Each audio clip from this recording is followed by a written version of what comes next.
Hello everyone, My TWD S10 here, and today I'm going to give you guys my long-awaited review of The Walking Dead Season 10 and Season 11, and a bit into the to where we're going to head now when it comes to Walking Dead content. So obviously I'm going to put timestamps in the bottom or in the description, just so you guys can know which one will be Season 10 and Season 11. So I just recently finished Season 11, and I'm just going to go over Season 10 first. So with Season 10, we obviously left off where Season 9 left off. We started with when Season 9 left off, and also spoilers, obviously. So when we left off, I really enjoyed it.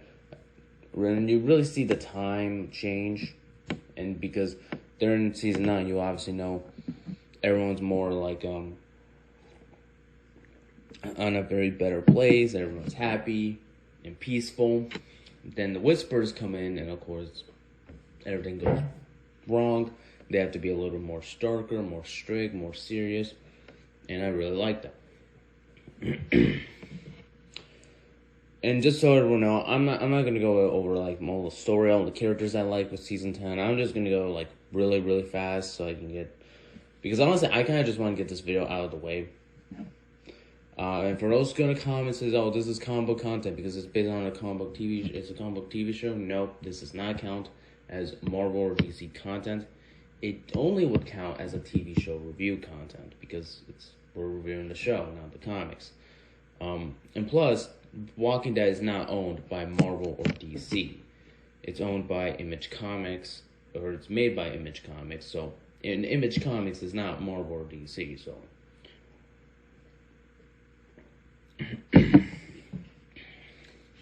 So anyways, so the first, I want to say like 15, 16 episodes is all about the Whisper arc. And it's kind of meant to be the conclusion of the Whisper arc, which I really do like. I thought the Whispers were really cool villains. You really saw like a different side of them compared to the other villains you saw. But yeah. Anyways, obviously then you get a few episodes after Whisper arc that are kind of like to be in between, kind of meant to like peace out or be a little more peaceful and all that. And we have an introduction of Princess, who I actually kind of like. I like. And then we get to 10C, and I'll be honest, I thought 10C was not good. A lot of the episodes, I really thought I could just skip. Like, if I knew that before, I was like, okay, I can just skip these episodes. Nothing happened, nothing important. Aside from, here's Negan. Probably for me, it would be one of the best, probably one of the saddest episodes of Walking Dead I've ever watched. I remember when I watched that, I was actually tearing up at certain points. But yeah, so other than here's Negan, 10C is not really worth it. So if I had to give a score, I'd probably give Season 10 probably an 8 out of 10. Anyways, now we're on to Season 11. Now, Season 11 is a little bit different for me to talk about because I just finished this. So starting off in Season 10, we had the introduction to the Commonwealth, to at least some of the Commonwealth soldiers, and I have to say I really like that. I really like how they show off the Commonwealth before being introduced in Season 11.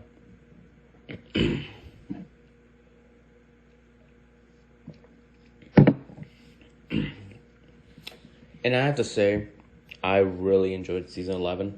I think it's probably my favorite season of the show. Mostly because of how it's kind of meant to reflect society. You know, how society was before the Walker Apocalypse, and you can definitely see that in the season. For example, in season in like season 11, you get just like jobs, you get money, you get paid, and I really enjoy it. I think it's a great way to show the characters how they're starting to get to a point where they can actually rebuild society, but it comes with a twist that people who had crappy jobs before the zombie apocalypse tend to have crappy jobs now, and you really see how that works. And it's kind of meant to be I think in the comics it's meant to be kind of a reflection of the government in real life, how they treat people with bad jobs, like poor jobs or no jobs at all, worse than people with good jobs. So there's not like that economic equality that they really want. But you can definitely see that with the Commonwealth. I'm going to also quickly go over the Reapers. I could not care less. I really could not care less. And from what I've watched, mostly Predatory or Hey Josh nowadays, it doesn't seem like a lot of people like them. I really couldn't give two craps about the Reapers. And yeah, they were boring, nothing interesting. Yeah.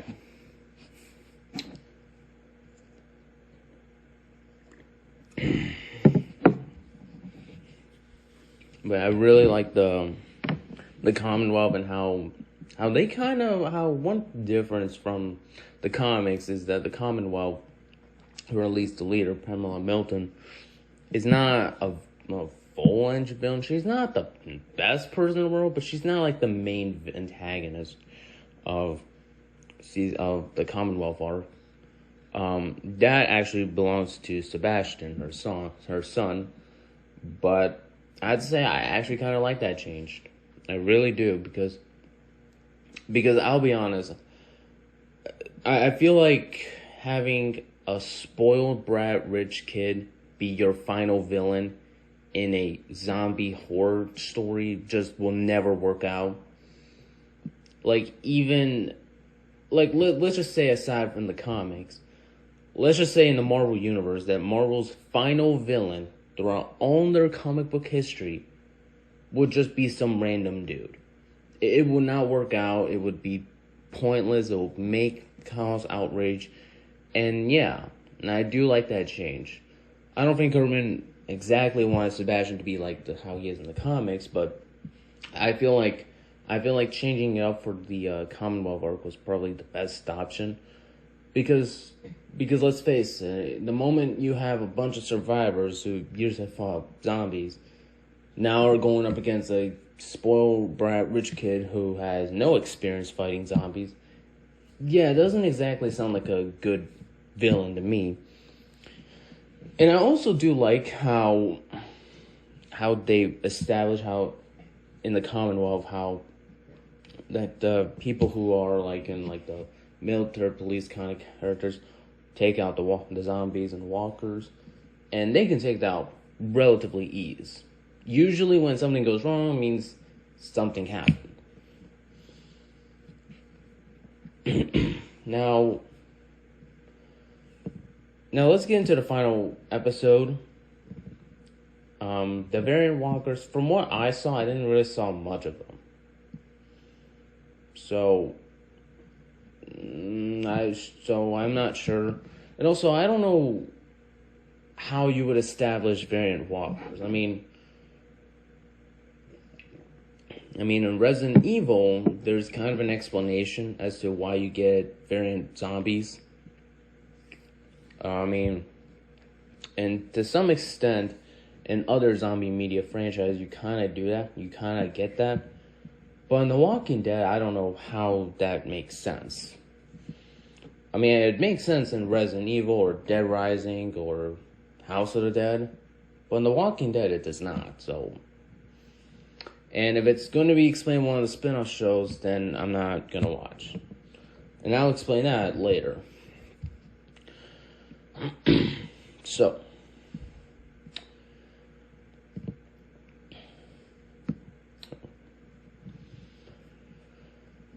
and I also do like how they started having uncensored, which I'll be honest, I think they should have had throughout the show. Because if you read the comics, it's basically that.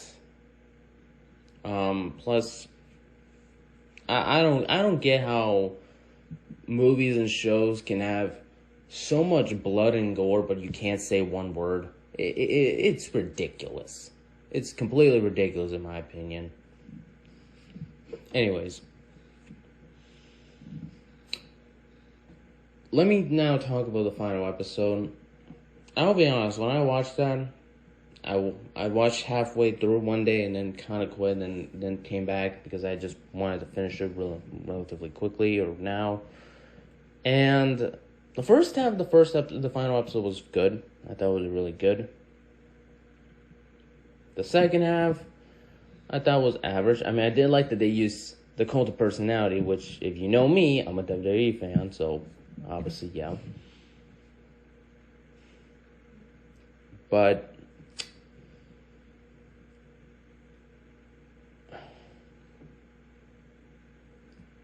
I think the problem for me was what it set up. It didn't really feel like a finale. For instances, it kind of had the same problem that the Flash TV show had, where its finale just sets up when you pretty much are done with your show. If you watch the season 9 finale of The Flash and you watch like the final 10 or 15 or 20 minutes, then you will quickly know that something feels wrong, because in that finale, with spoilers for that one, Barry sends out his lightning towards Avery Ho, Max Mercury, and some other guy, I forgot. And the problem with that is that not only have you in a way just messed up what your season is all about, which is going to be the final season, you in turn messed that up, because at that point, the problem is, it's like you leave more for the show, and that's the problem I think both The Flash and The Walking Dead had, was that they set up other shows that either A, never happened, so that would be for The Flash. I mean, they set up Avery Ho and Max Mercury, but the problem is, we're not getting those shows. And it also makes you wonder, why in the world would Eric Wallace hire these people who are only just there for a cameo? And with The Walking Dead, they set up some spin-offs that ultimately I don't think a lot of people were that interested in.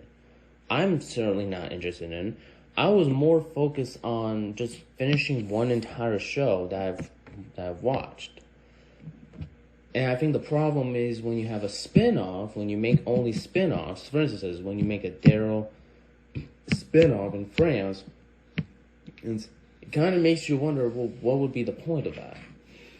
With a Maggie and Negan spin-off, I don't know why I would be interested in that. Plus, why make a spin-off about the two of them?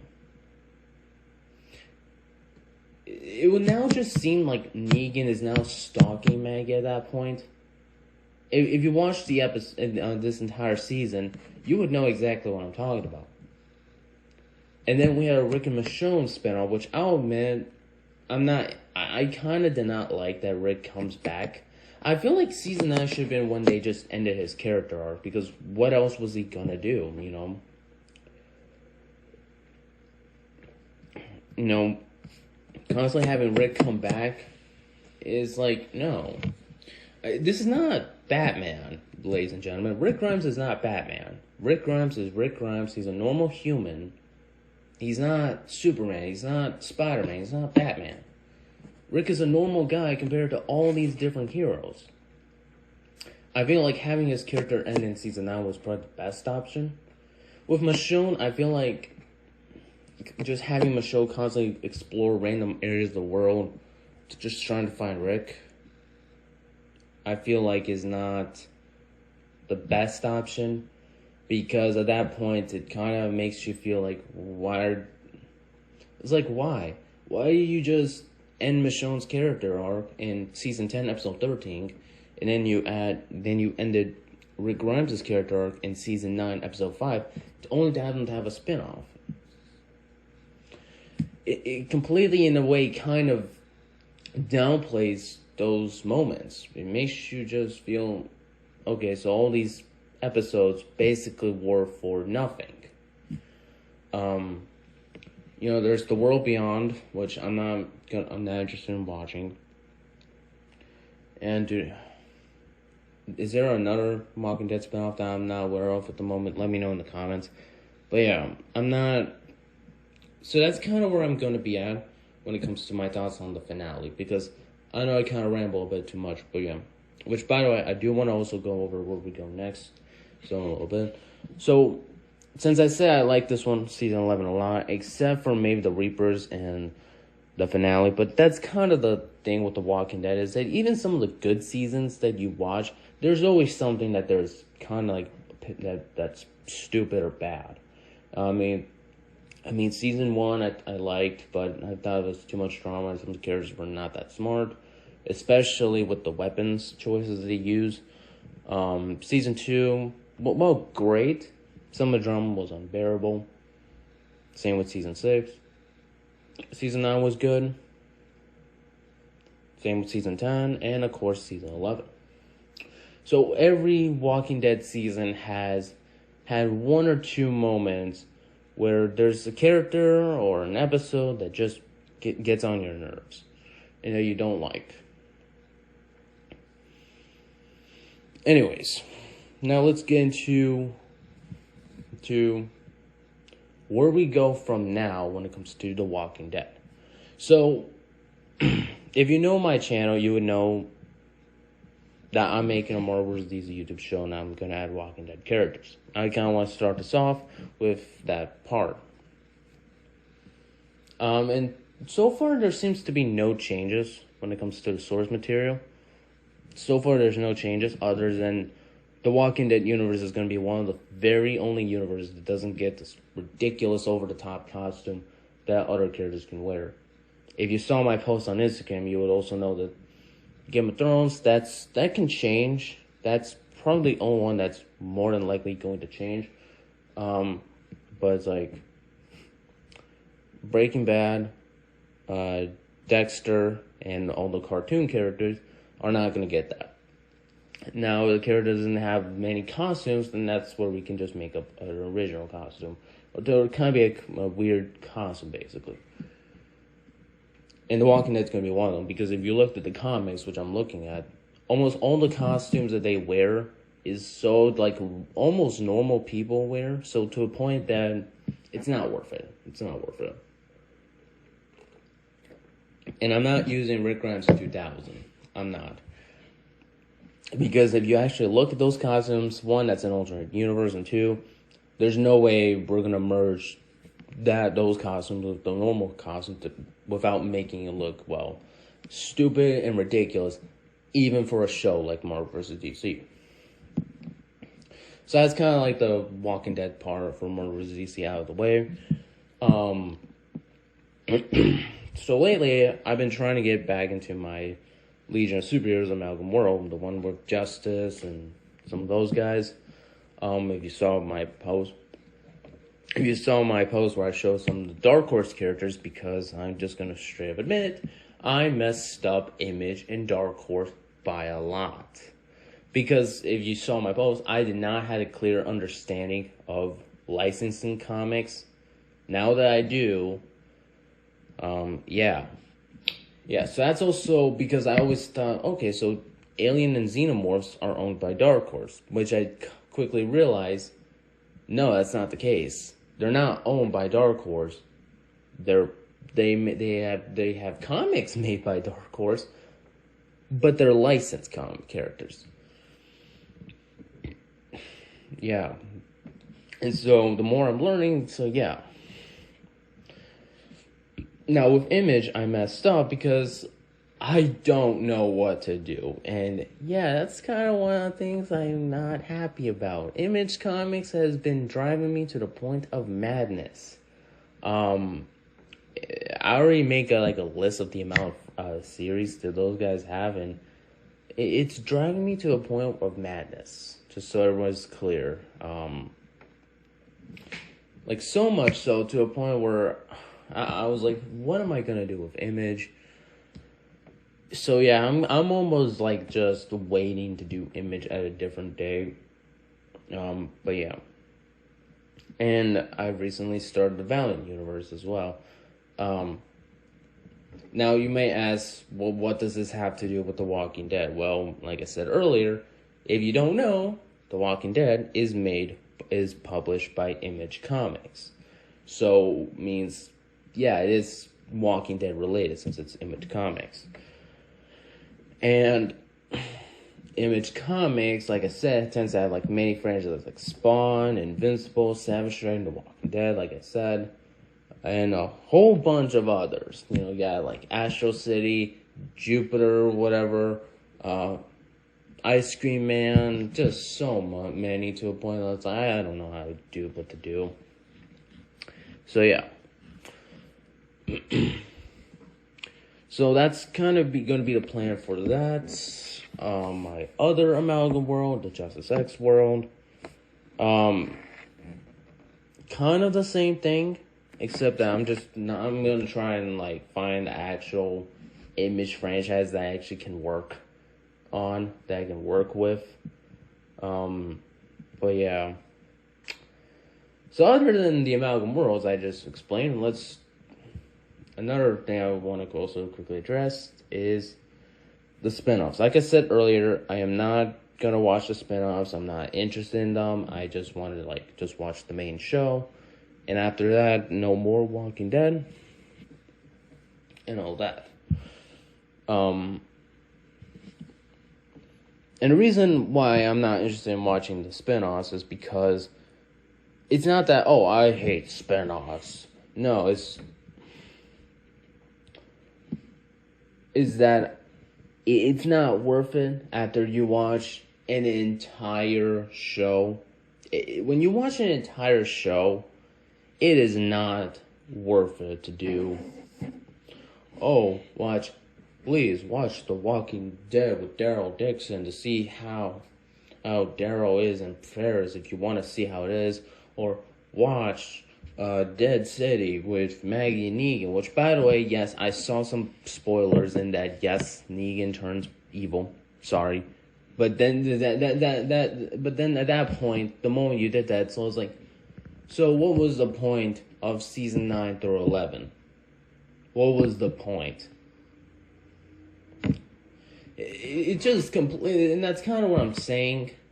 It's better to just end a show and not continue on, rather than make so many shows to the point where it makes you then question what was half the seasons for. So then, and the problem when you have Negan turn bad is that guess what happens? Now this makes Rick in season 8's finale look like a complete idiot. And yes, I'm aware Rick is not the Reverse Flash. He can't see the future, but now this just makes Rick's entire character arc in season 8, and it makes Carl's character arc in season 8 completely stupid and completely like, okay, so they basically just said, oh, let's save Negan for no reason. And that's kind of the problem, is that, and it's the same problem the Flash had in season 8, is that you don't always have to kill people, but Reverse Flash is like one of the more evil ones. And in fact, you even saw in season 8 how it was sheer stupidity behind Barry and Joe to a point where, yeah, it bit them in their ass later on, because Dawn literally was able to kill Iris and the time signals as well. And the problem when you have that is that it seriously makes your characters look so stupid to a point just because the plot needs them to be stupid. So, and that's the problem. You don't. Yes, some characters can be stupid. I won't deny that. But when you make your main character very stupid, very incompetent, it kind of makes the whole show around them feel like nothing happened. And this actually happens a lot. I mean, like I said, the Flash. So basically, Barry saved Dawn because Joe demanded. The problem with that was that Joe knows Dawn. Plus, he should know better than to think, oh, actually, you know what? Barry is a point. Barry's not letting, let's just say, Captain Cold die. If that was the case and Barry was allowing him to, yes, Joe should definitely do something like that. Since Snart is not that bad. But this is Reverse Flash. And I'm going to point out, I love Reverse Flash as a character. I love him in the comics. He's one of the best DC villains out there, super underrated. But even then, I can acknowledge he's not a good person. Same thing goes with Negan here. So basically, from now on, from season 9, 10, and 11, Negan was only really being quote-unquote good because he was hiding his true colors, so that means he never really reformed. And I know I'm constantly comparing The Walking Dead and The Flash, but I think there are two shows I think you have to compare. I mean, they're both comic book TV shows, and their companies are actually rivals. So I think you have to compare them. And plus, they're actually not that different. If you actually watch both shows, they're really not that different. I know it sounds crazy, but if you watch both shows, you'll know what I'm talking about. But yeah, so like I said, the reason I'm comparing Negan with Reverse Flash is that it's kind of the same problem. Negan was a great character. I'm not denying that. But the problem when you have him go back to his evil ways, back to season 6 and 7 Negan, was that at that point, so basically season 9, 10, and 11 from Negan was basically for nothing, and it now makes Rick look like a complete idiot for to save him. In the comics, for those who aren't aware, Negan actually does reform. He does become more of an anti-character or anti-hero. But even then, at the end, he's just away. He goes away. He tries not to talk with anyone. He kind of wants to be alone and peaceful. That's what he does in the comics. So the problem when you make it in the show is when you make him look evil. And here's how I think what would have happened if Kirkman decided to say, oh, Negan is actually evil. He's back to being bad. Here's what I think would happen. All those issues and comics and volumes where Negan is reforming and he's actually doing stuff would basically be taken away. And yes, I'm well aware that in comic books, continuity issues, retcons are probably the biggest thing in the comics. They drive people nuts, they drive everyone insane, they put them in mental hospitals. I get that. But the problem with The Walking Dead is that it doesn't have that. Because the moment you do that, the more it's very different in The Walking Dead comics. Same thing in the show. It's like it basically just makes season 9 through 11 completely pointless when it comes to Negan's story arc. Anyways, that was Dead City Rant out of the way. Daryl Dixon time. I really don't know why you would want to have a show about Daryl in Paris. Why Paris of all eras? Plus, it's like why Paris of all places? I mean, I could literally have watch The Walking Dead, Daryl Dixon in let's just say Dubai or San Francisco, and it's like it'd really be no different than any other location. Because remember, this is The Walking Dead. The Walking Dead. This is not Marvel or DC, where, yeah, in those areas, it would be a little bit different.